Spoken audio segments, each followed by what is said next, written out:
Good morning. पीएचडीसी first year की online class प्रश्न पत्र तथ्य भारतीय समाज और शिक्षा में आपका स्वागत है। आज हम इस क्लास के अंतर्गत पढ़ेंगे पलायन का बचपन पर क्या प्रभाव पड़ता है। जैसा कि कल हमने पढ़ा था पलायन से संबंधित समस्याओं के बारे में पढ़ा था, तो आज हम इस वीडियो के माध्यम से ये जानकारी प्राप्त करेंगे कि हम जब पलायन करते हैं, एक स्थान से दूसरे स्थान पर जाते हैं, तो उससे हमारे बच्चों के ऊपर क्या प्रभाव पड़ता है, उसके संबंध में विस्तृत जानकारी इस वीडियो के माध्यम से आपको दी जाएगी। तो पलायन का बच्चों के ऊपर निम्नलिखित रूप से प्रभाव पड़ता है। वो इस प्रकार से जो पहला प्रभाव पड़ता है बालक के शारीरिक विकास पर प्रभाव। पलायन के दौरान बालक का जो शारीरिक विकास है वो काफी कमजोर होता है। एक और तो हम नवीन शिक्षा नीतियों के अंतर्गत बालक के शारीरिक विकास पर बल देने की बात कर रहे हैं, लेकिन दूसरी ओर जो बालकों के माता पिता हैं वो गांवों को छोड़कर शहरों की ओर पलायन कर रहे हैं। तो ऐसी स्थिति में पलायन करने की दृष्टि से बालकों का जो शारीरिक स्वास्थ्य होता है वो कैसा हो जाता है, काफी कमजोर होता जाता है। अतः हमें पलायन संबंधित समस्या को रोकना होगा और बालकों के स्वास्थ्य के प्रति जागरूक होना पड़ेगा, तभी जाकर ये पलायन संबंधित विभिन्न प्रकार के जो बालक के बचपन पर प्रभाव पड़ता है वो कम होगा। अतः पलायन का महत्वपूर्ण प्रभाव यह पड़ता है कि ये बालक के बचपन पर काफी इसका बालक के बचपन के अंतर्गत बालक का शारीरिक विकास है वो नहीं हो पाता है। दूसरा है बालक के मानसिक विकास पर प्रभाव।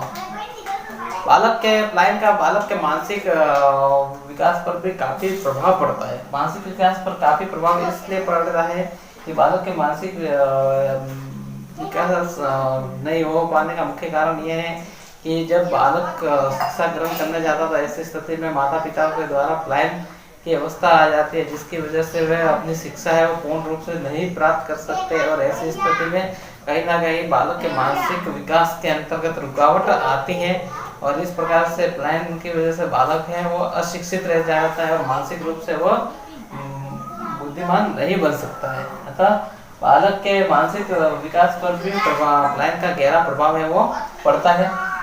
फिर नेक्स्ट है तीसरा है दरिद्रता का प्रभाव।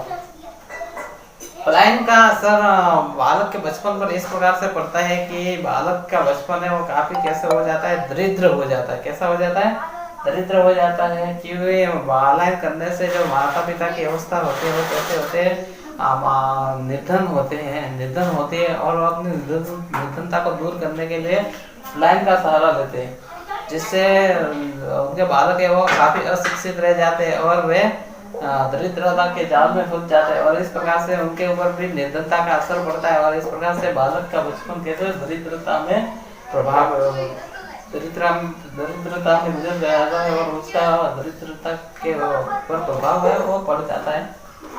फिर नेक्स्ट है संतुलित भोज्य पदार्थ पर प्रभाव।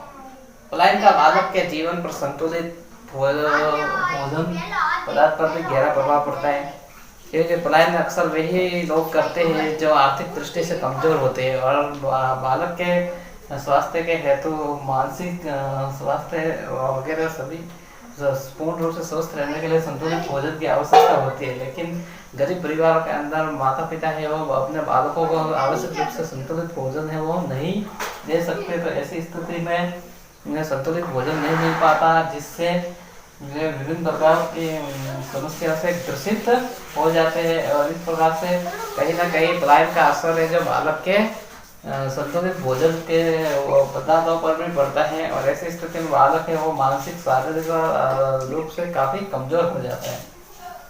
फिर नेक्स्ट है पलायन का बचपन पर यह प्रभाव पड़ता है कि आवश्यक सुविधाओं पर प्रभाव। जब बालक को आवश्यक सुविधा चाहिए वह पलायन की वजह से नहीं मिल पाती, क्योंकि एक स्थान से माता पिता दूसरे स्थान पर जाते रहते हैं और ऐसी स्थिति में बालक का भी एक स्थान से दूसरे स्थान पर जाना तय होता है, जिसकी वजह से बालक को जो मूलभूत आवश्यकता होती है शिक्षा संबंधित आवश्यकता, उसके बचपन की आवश्यकता, विभिन्न प्रकार की आवश्यकता होती है, उन आवश्यकताओं की पूर्ति है वो माता पिता नहीं कर पाते, क्योंकि निर्धनता के कारण वह अपने घर का गुजारा आसानी से चला पाते हैं, जबकि उनकी आवश्यकताओं की पूर्ति की मांग है वो पूर्ण नहीं हो पाते।